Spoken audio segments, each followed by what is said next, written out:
اعوذ باللہ من الشیطان الرجیم بسم اللہ الرحمن الرحیم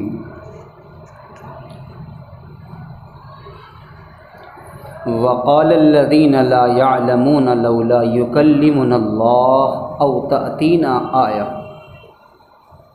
كذلك قال الذین من قبلهم مثل قولهم تشابہت قلوبهم قد بینا الآیات لقوم یوقنون انا ارسلناک بالحق بشیرا ونذیرا ولا تسأل عن اصحاب الجحیم ولن ترضى عنك اليهود ولا النصارى حتى تتبع ملتهم قل ان هدى الله هو الهدى ولئن اتبعت اهواءهم بعد الذي جاءك من العلم ما لك من اللہ من ولی ولا نصیر الذین آتیناہم الکتاب یتلونہ حق تلاوتہ اولئک یؤمنون بہ ومن یکفر بہ فاولئک هم الخاسرون یا بنی اسرائیل اذکروا نعمتی التي انعمت علیکم وانی فضلتکم علی العالمین واتقوا یوما لا تجزی نفس عن نفس شیئا ولا يقبل منها عدل ولا تنفعها شفاعة ولا هم ينصرون ترجمہ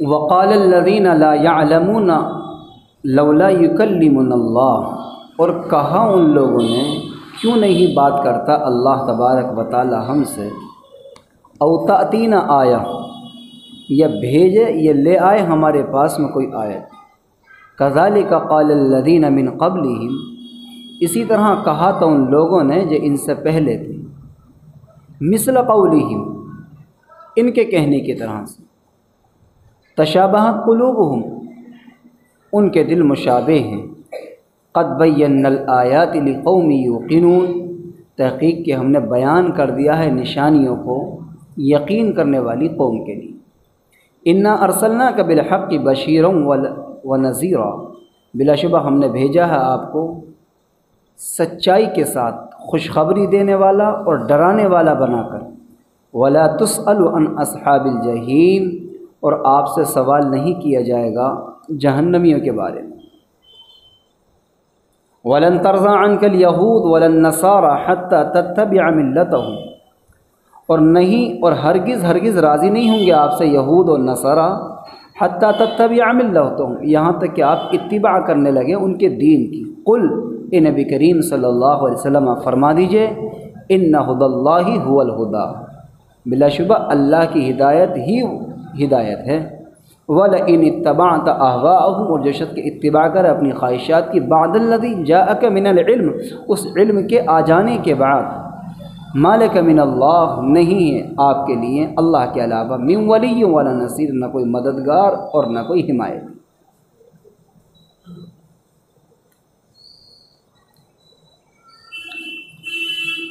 اللہ تبارک و تعالی نے قرآن مقدس کی ان آیت پاک کے اندر جو تلاوت کی گئی ہیں اپنے بندوں کو بہت اہم باتوں کا پیغام دیا۔ اس سے پہلے کہ میں آیت پاک سے متعلق چند باتیں ذکر کروں، یہ جاننا ضروری ہے کہ اس سے پچھلی آیات میں رب العالمین نے کن باتوں کو بیان فرمایا۔ اللہ تبارک و تعالی نے گزشتہ آیتوں کے اندر انسانوں کو ایک تعلیم دی اور انسانوں کو ایک پیغام دیا، اور پیغام یہ تھا کہ بدیع السماوات والارض واذا قضى امرا فانما يقول له كن فيكون، یہ اللہ کا پیغام۔ اس آیت کریمہ کا ترجمہ یہ ہے کہ آسمان اور زمین کا شاندار طریقے پر بنانے والا اللہ ہے، اور پھر یہ فرمائیں کہ جب اللہ کسی چیز کو بنانے کا ارادہ فرماتا ہے، بڑی سے بڑی چیز، انوکھی چیز کو، تعجب خیز چیز کو، بہت بڑی چیز کو بھی، تو فرمائیں کہ اسے بہت زیادہ مٹیریل کی، مشوروں کی، انجینئروں کی اور دیگر کارکردوں کی ضرورت نہیں پڑتی ہے، بلکہ رب العالمین کا تو صرف حکم ہونا ہوتا ہے اور وہ کام ہو جاتا ہے۔ اور کیسا حکم ہوتا ہے؟ قرآن کریم نے بیان فرمایا کہ وَإِذَا قَضَىٰ، اور جب وہ ارادہ کرتا ہے امراً کسی کام کے کرنے کا، تو کیا کہتا ہے؟ فَإِنَّمَا يَقُولُ لَهُ، تو وہ یہ کہہ دیتا ہے رب، کیا کہتا؟ کن، ہو جا، فَيَكُونُ، وہ ہو جاتا۔ اب یہاں پر ایک چھوٹا سا سوال اور اس کا جواب، کسی ساتھی کو سوال پیدا ہو سکتا ہے، میں جواب یہی دے کے چل رہا ہوں، اس کا تفسیری سوال ہے۔ سوال یہ ہے کہ مولوی صاحب آپ نے یہ بتلایا ہے ابھی کہ جب اللہ کسی کام کے کرنے کا ارادہ فرماتا ہے تو وہ ہو جاتا ہے، حالانکہ ہم نے کتابوں میں علماء کی زبانوں پہ اور بہت زمانے سے سنتے چلے آئے ہیں کہ اللہ نے آسمان اور زمین کو 6 دن کے اندر پیدا فرمایا۔ قرآن کریم کا بیان تو یہ کہ جب اللہ کسی کام کے کرنے کے ارادہ فرماتا وہ کہتا کن ہو جا، وہ ہو جاتا ہے۔ یہ 6 دن کیوں پھر آخر کر؟ یہ تو یہ اللہ تبارک و تعالیٰ ارادہ فرماتا 7 نہیں 14 آسمان بنے تو 14 بن جاتے، یہ تو 7 بنے، اس کے لیے کیا مشکل تھا؟ زمین کے 7 طبقے بنے ہیں، اللہ چاہتے تو اس سے زیادہ طبقے بنا دے تو بہت زیادہ بن جاتے۔ یہ دونوں باتیں ٹکرا رہی ہیں۔ حدیث میں یہ بات آئی ہے کہ اللہ نے آسمانوں کو اور زمین کو 6 دن کے اندر پیدا فرمایا، اور قرآن کریم کا بیان یہ ہے کہ اللہ جب کسی کام کے کرنے کا ارادہ فرماتا تو کہتا کن ہو جا، فیکون، وہ ہو جاتا ہے۔ یہ سوال ہے ایک تفسیری نکات کے تعلق سے، ہو سکتا ہے کسی کے ذہن میں آ جائے سوال۔ قرآن کریم کی یہ آیت کریمہ جس کی آج تفسیر کے اشارے کے طور پر میں نے ذکر کیا ہے، جو کہ جس کی تفسیر پہلے ہو چکی ہے، قرآن کریم نے بیان فرمایا رب العالمین نے کہ جب وہ اللہ ارادہ فرماتا ہے کسی کام کے کرنے کا تو وہ ہو جاتا ہے، اور حدیث شریف میں آیا کہ 6 دن کے اندر ان کو پیدا فرمایا، تو فرمایا کہ یہ جو 6 دن کی تعداد ہے یہ اللہ نے بندوں کو سمجھانے کے لیے اور تدریجاً کام کرنے کے لیے ایک پیغام دیا ہے۔ سمجھ رہے ہیں میری بات کو؟ کچھ امور وہ ہوتے ہیں جو اللہ تبارک و تعالی اپنی قدرت سے اچانک کام ہوتے ہیں، لیکن وہ اللہ کے فیصلے میں ہوتے، ارادے میں ہوتے ہیں۔ کوئی موسم نہیں، کچھ نہیں، دھوپ نکل رہی ہے بہت تیز کی، گرمی بے تحش ہے، اچانک بادل آئے اور بارش برسی اور تھوڑی دیر کے بعد پھر ایسا ہوا کہ پتہ بھی نہیں چلا، کوئی نہیں۔ اور کبھی کبھی کیا ہوتا ہے، کوئی کام جس کے بارے میں بہت ہٹا گٹا انسان، کوئی طبیعت خراب نہیں، کچھ نہیں، اور اللہ نے اس کا وقت لکھ دیا تھا، اللہ کے ارادے میں آ گئی، وہ انسان ختم ہو۔ یہ سارا نظام اللہ کے اس میں۔ کچھ نظام وہ ہیں کہ جو اللہ کرنے پر ہر چیز پر قادر ہے، ہر چیز کو کرنے پر قادر ہے، لیکن اللہ کی ایک عادت شریفہ ہے، اللہ کا ایک نظام ہے، اللہ اپنے نظام کے تحت لے کر کے چلتا ہے سارے کاموں کو نظام کے تحت۔ اگر اللہ چاہے تو ایک ہی رات میں شادی کے بعد بچے کی پیدائش ہو جائے، ابتدا میں ہی۔ اگر اللہ چاہے تو جیسے ہی بچہ بالغ ہو جائے، بڑا ہو جائے، بولنے کے قابل ہو جائے، تو اپنے وقت کا مفسر، محدث، مقرر، امام، خطیب، ساری صلاحیتیں اس کے اندر ڈال دے۔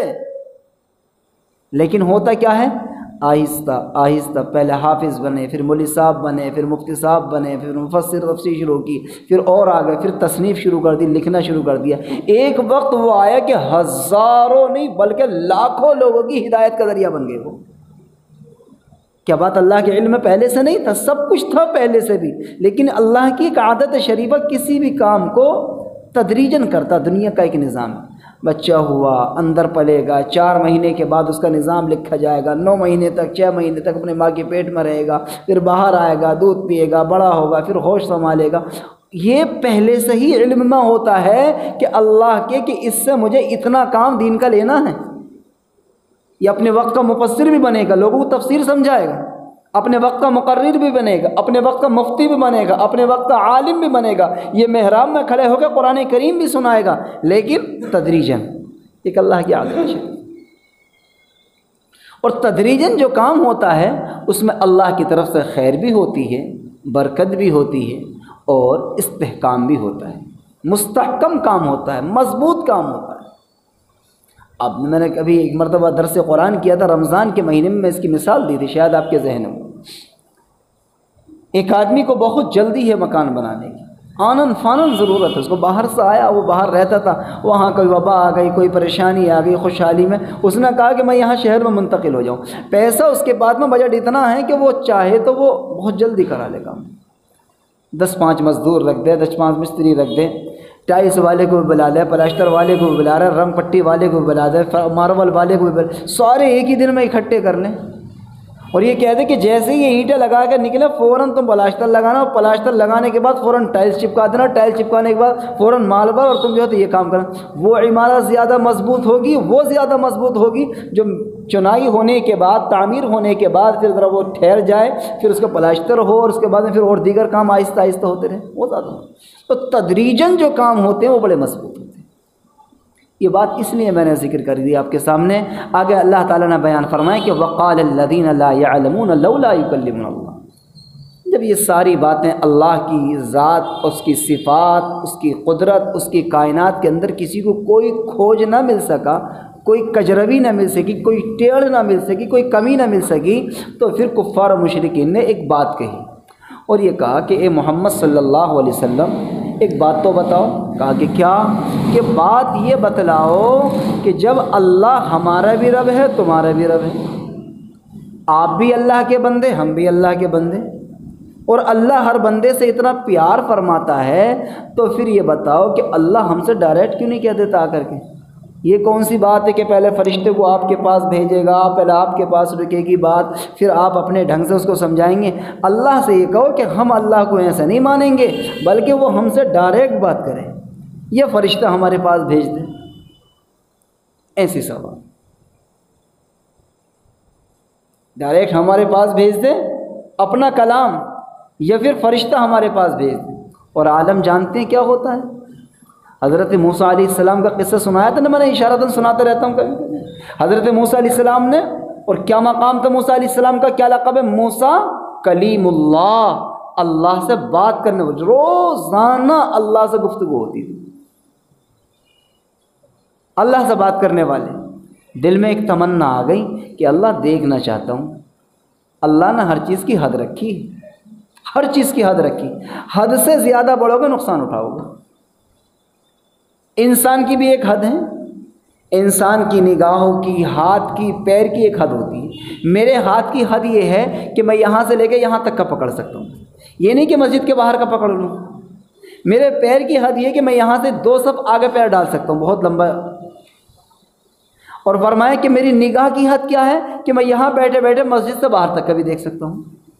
لیکن جب ہم کبھی چھت پر کھڑے ہو کر کے یا کسی اونچی جگہ پر کھڑے ہو کر کے جب نگاہ ڈالتے ہیں تو بہت لمبی نگاہ ڈالنے کے بعد ایسا لگتا ہے جیسے کہ آسمان گر رہا ہے، بادل گر رہا ہے، تو وہاں بادل گرتا ہے، ادھر جو کھڑے ہو کر کے دیکھتا ہے اسے لگ رہا ہے کہ ادھر کو گر رہا ہے، ادھر والے کو لگتا ہے کہ ادھر گر رہا، یہ گرتا نہیں ہے، ہماری نگاہوں کی حد پوری ہو جاتی ہے، اس سے آگے دیکھنے کی صلاحیت نہیں، اس سے آگے نہیں دیکھ سکتے، ہر چیز کی ایک حد۔ تو اللہ تبارک و تعالیٰ نے بھی انسان کے علم کے لینے کی ایک حد رکھی کہ تم ان راستوں سے لوگے تو پھر صحیح بیٹھے گا، اور غلط راستوں سے لوگے تو پھر صحیح نہیں بیٹھے۔ ایک چھوٹا سا معصوم بچہ ہے، بہت چھوٹا سا، 2, 2.5, 3 دن کا، 5 دن کا، ہفتے 10 دن کا بچہ ہے، اس کو بادام، کاجو، بہت سارے مغزیات پیس کر کے اس کو جو ہے روزانہ صبح میں بھی 1 کپ زبردستی اس کو اندر ڈالے جا، میں اگلے دن کی طاقت آئے گی، بہت مغزیات کی کھائے گا تو یہ بھی کھائے گا۔ ابھی وقت کیا ہے اس کی غذا کاہے میں ہے؟ ابھی دودھ پینے میں ہے، اسے وقت سے پہلے نہیں، مقدر سے زیادہ۔ تو یہ بات ایسی کر رہے تھے کہ اللہ سے یہ کہو کہ وہ ڈائریکٹ ہم سے بات کرے۔ موسیٰ علیہ السلام نے کیا کہا تھا؟ یہ کہا تھا موسیٰ علیہ السلام نے کہ ایک مرتبہ اپنا دکھا دیجئے چہرہ انور، دیدار کرا دیجئے۔ موسیٰ علیہ السلام سے کیا کہا تھا کہ نہ دیکھ نہیں سکتے، کہا کہ یا اللہ ایک مرتبہ کی تمنا ایک مرتبہ دیتا.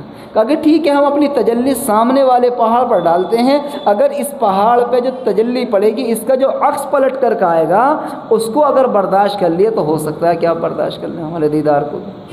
جیسے ہی تجلی پڑی تو فوراً قرآن کا بیان آ گیا وَخَرَّ مُوسَىٰ صَعِيقًا، حضرت موسیٰ علیہ السلام بے ہوش ہو کے گر پڑے. ہر آنکھ میں ہر چیز کو دیکھنے کی صلاحیت نہیں ہوتی ہے، ہر آنکھ میں دیکھنے کی صلاحیت. حضرت محمد الرسول اللہ صلی اللہ علیہ وسلم امام الانبیاء، جن کے پاس پورا دین اترا، جن کو پوری عالم کے اندر کام کرنا تھا، پورے عالم کے لیے نبی بنا کر کے بھیجے گئے تھے، جب پہلی مرتبہ حضرت جبرائیل علیہ السلام غار حرا کے اندر تشریف لائے تھے کیا ہوا تھا؟ جو کہا کہ اقرا پڑھیے، تو آپ نے کیا فرمایا تھا؟ انا بقاری، میں پڑھا ہوا نہیں ہوں. ما انا بقاری، ما انا بقاری.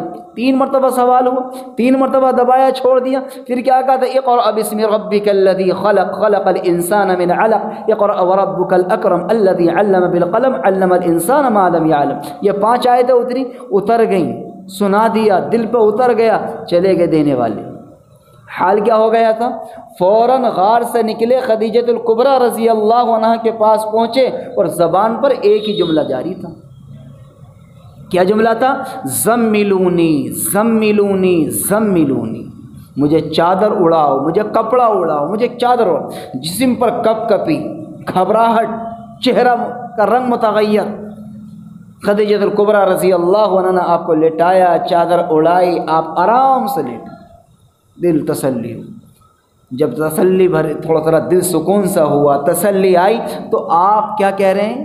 خدیجۃ الکبریٰ رضی اللہ عنہ آپ کے پاس میں بیٹھی ہیں، آپ کیا کہہ رہے ہیں؟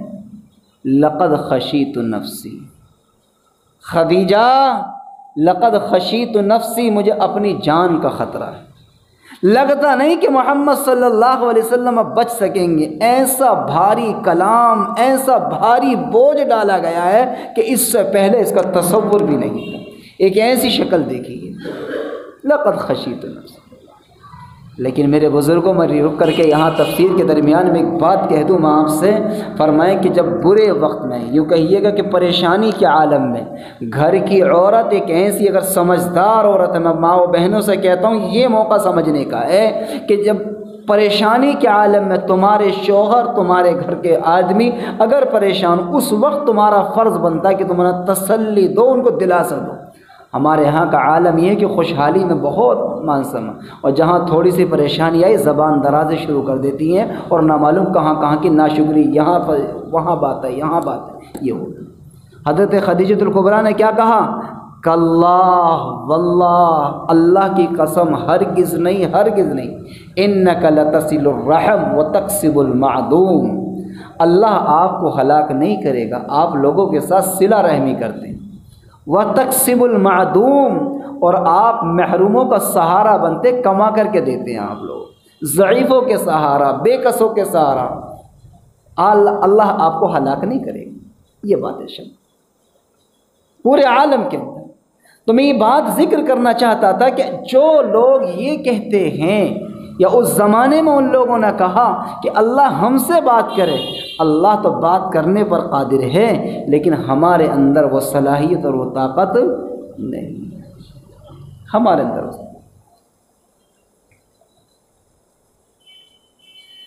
حضور پاک علیہ الصلاۃ والسلام کا ایک مبارک ارشاد، اللہ کے رسول علیہ الصلاۃ والسلام نے فرمایا کہ ایک زمانہ ایسا آئے گا کہ لوگ اس وقت میں اگر 10% بھی عمل کر لیں گے تو وہ قابل قبول ہوگا. تاکہ وہ کون سا ہوگا؟ فرمایا کہ وہ فتنوں کا دور ہوگا، پرفتن دور، ہر طرف سے فتنے اتریں گے، ہر طرف سے فتنے اتریں گے. آج دیکھ لے حالات کیا ہے.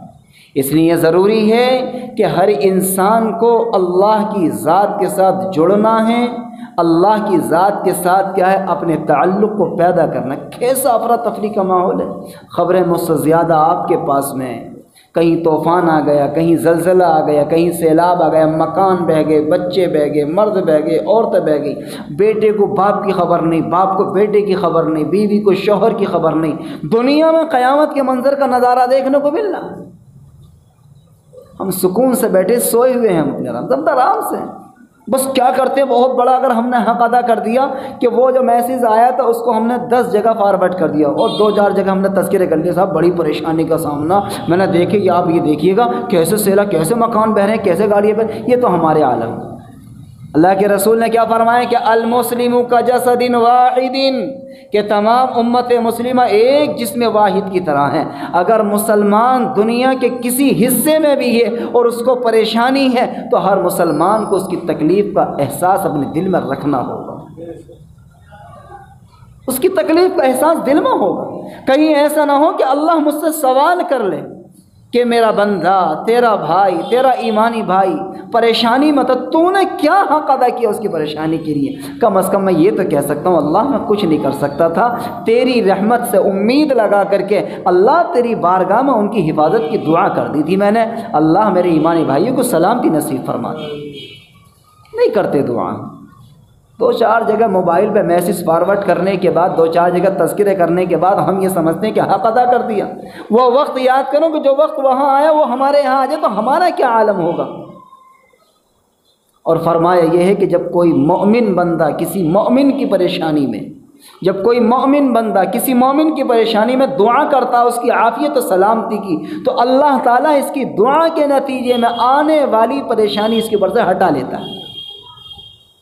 اسے پتہ بھی نہیں، وہ دوسرے ملک میں، دنیا کے دوسرے خطے میں، اسے پتہ بھی نہیں کہاں کہاں دعائیں ہو رہی ہیں۔ کوئی روزے رکھ کر کے، کوئی صدقہ نکال کر، کوئی تلاوت کر کے، کوئی ذکر کر کے، کوئی نوافل پڑھ کے، کوئی تہجد میں، کوئی نماز کے بعد، کوئی کسی طرح سے دعا کر رہا ہے اپنے اپنے اعتبار سے۔ کسی نے کچھ پیسے نکالے اور کہا کہ اللہ وہاں مسلمانوں کو جو پریشانی آئی ہے، اے اللہ ان کی پریشانی کو دور کرنے کے لیے کچھ پیسے میں صدقہ کر رہا ہوں۔ ایک آدمی کچھ نہیں کر سکتا، اس نے کہا کہ میں 3 روزے رکھوں گا، اللہ تعالیٰ اگر ان کی پریشانی دور فرما دے میرے روزے کی برکت سے۔ میری جو حیثیت ہے میں کروں، میں پورے عالم کو تو نہیں بدل سکتا، پورے طوفان کو تو میں نہیں روک سکتا، لیکن ہاں اتنا ہے کہ اپنی حیثیت کے مطابق اللہ کے سامنے جواب دینے کے لیے کچھ نہ کچھ میں کر دوں، تاکہ اللہ کے سامنے جب حاضری ہو اور اللہ مجھ سے سوال کر لے تو میں یہ کہہ سکوں کہ اللہ میں نے کچھ نہ کیا، چھوٹا سا عمل کیا تھا، اللہ ہی سے قبول فرما لے۔ 2 واقعے ہیں نا، بس چھوٹے چھوٹے واقعے سنا رہا ہوں، وقت بڑا کم ہوتا ہے۔ حضرت یوسف علیہ السلام اللہ کے پیغمبر ہیں، سورہ یوسف پورے قرآن کے اندر اتری ہے۔ حضرت یوسف علیہ السلام کو جب بازار میں بیچا جا رہا تھا اور خریدار آ رہے تھے، کوئی آدھی سلطنت کہ میری آدھی بادشاہت دے لو، یوسف علیہ السلام کو مجھے دے دو، کوئی سونے، کوئی ہیرے، کوئی جواہرات، کوئی کچھ لے کر کے آ رہا تھا کہ یوسف علیہ السلام کو ہمیں دے دو، آپ یہ لے لو۔ تو اس وقت میں ایک بوڑھی عورت بھی تو پہنچی تھی نا، سوت کی اٹیاں لے کر کے، جو پہلے سوت کرتا تھا نا چرخے سے، تو اس کی اٹیاں لے کر کے، تو لوگوں نے مذاق بنایا کہ اماں تم کیا لے کر کے آئیے، یہاں خزانوں کی بات چل رہی ہے، بادشاہ لوگ ہیرے جواہرات خزانے دے رہے ہیں یوسف کے بدلے میں، ان اٹیوں میں کیا ہوگا؟ کہا میرے پیارے مسئلہ اٹیوں کا نہیں ہے، مسئلہ یہ ہے کہ جب اللہ کے یہاں یہ سوال اگر ہوگا کہ میرے یوسف کی جب بولی لگ رہی تھی تو تم نے کیا میرے یوسف کو ایسے ہی چھوڑ دیا تھا، یہ کچھ تم بھی خریدار تھے میرے یوسف کی، تم نے بھی کوئی قدر کی تھی، تو اللہ کے سامنے میں یوسف علیہ السلام کے خریداروں میں شمار ہو جاؤں گا میں بھی۔ یار مسئلہ یہ نہیں ہے کہ تم وہاں یہاں سے بھر کر کے مدد بھیجو، مسئلہ یہ نہیں کہ تم بہت زیادہ یہ کر لو، نہیں، مسئلہ یہ کہ جس حیثیت کا اللہ نے بنایا ہے اپنی حیثیت کے مطابق جو کر سکتے ہو وہ کر گزرو، ابھی کرنے کا وقت ہے ہمارے پاس۔ دوسرا واقعہ حضرت ابراہیم علیہ السلام کا بڑا مشہور واقعہ، سب سنے ہوئے واقعے ہیں، بس اشارتاً کہنا۔ آگ میں ڈال دیا گیا، بہت زیادہ آگ الاؤ مہینوں تک جلایا گیا، اور جلانے کے بعد میں پھر کیا ہوا؟ فرمایا یہ ہے کہ اس وقت میں 2 جانور، ایک کو گرگٹ کہتے ہیں اور ایک کو مینڈک، اور بعض روایتوں میں چڑیا کا بھی ذکر ہے۔ کہا کہ انہوں نے، مینڈک نے، یہ چڑیا نے، دونوں کا ذکر ہے کہ انہوں نے تو پانی ڈالا آگ کو بجھانے کے لیے، اور گرگٹ نے پھونک ماری اس کو بھڑکانے کے لیے۔ نہ تو اس کی پھونکوں سے وہ آگ بھڑک سکتی تھی، وہ تو پہلے سے اتنی بھڑک رہی تھی، نہ اس کی چونچ کے پانی سے اور اس کے منہ کی کلی سے جو ہے تو وہ آگ بجھ سکتی تھی، وہ تو باغ اتنی بھر رہی تھی کہ بہت زیادہ الاؤ جل رہا تھا۔ لیکن ہر ایک نے اپنی اپنی فطرت دکھلا دی کہ میرا فن میرا فطرت یہ اللہ کی طرف سے قیامت تک کے لیے نبی علیہ الصلاۃ والسلام کے ذریعے سے حکم آ گیا اور یہ کہا کہ مینڈک کو مارنا جائز نہیں ہے، اور گرگٹ کو دیکھو تو وہاں فوراً اس کو مارو، یہ حکم آ گیا۔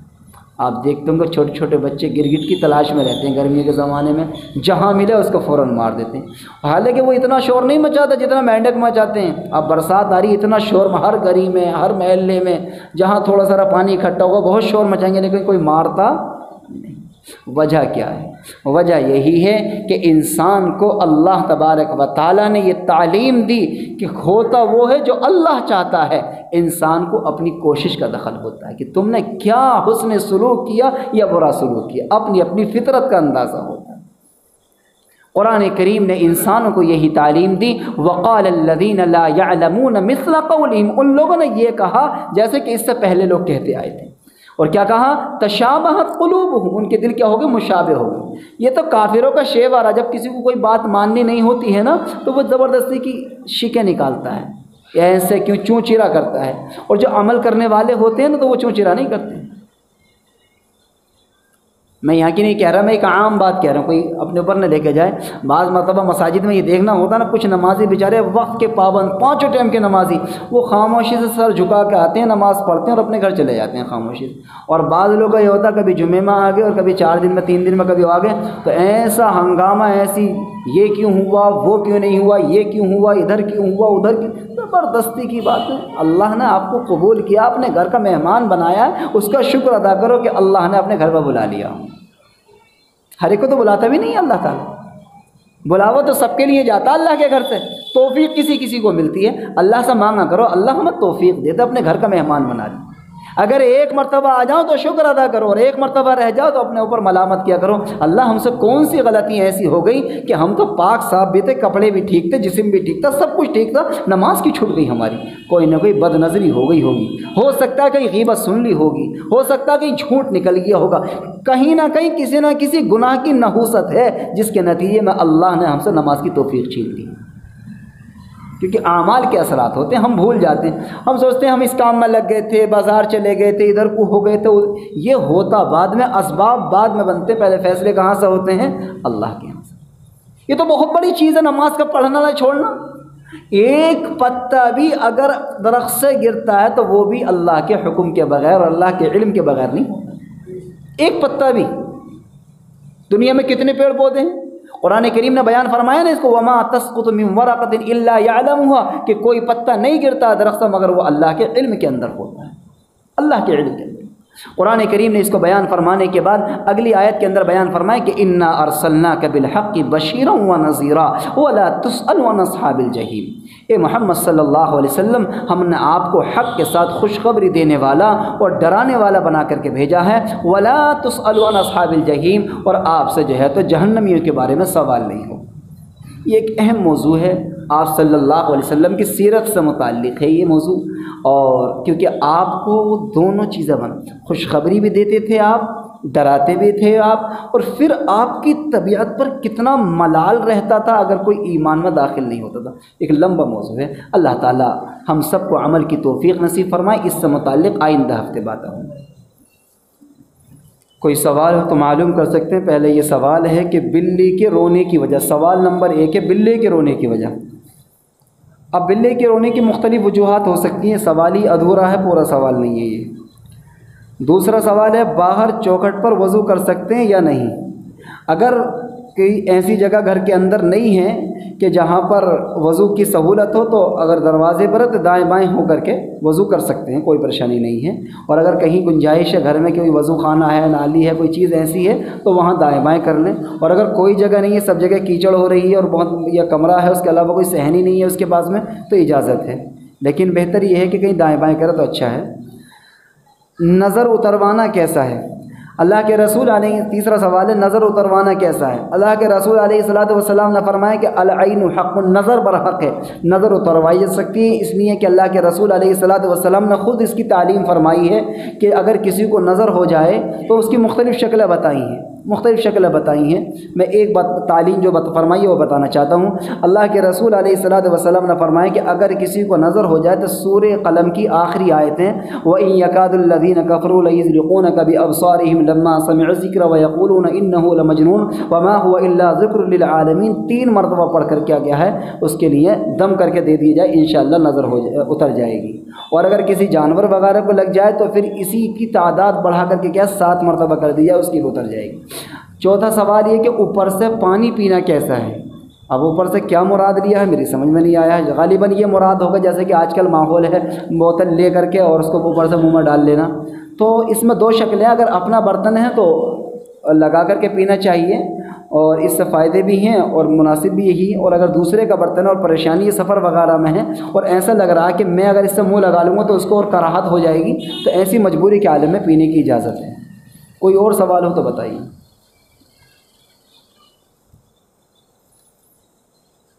کوئی سوال تو نہیں ہے؟ دعا کرا دیں۔ وقت مکمل ہو گیا۔ سبحان اللہ و بحمدہ، سبحانک اللہم و بحمدک، ونشہد ان لا الہ الا انت ونستغفرک ونتوب الیک۔ سبحان ربک رب العزۃ عما یصفون وسلام علی المرسلین والحمد للہ رب العالمین۔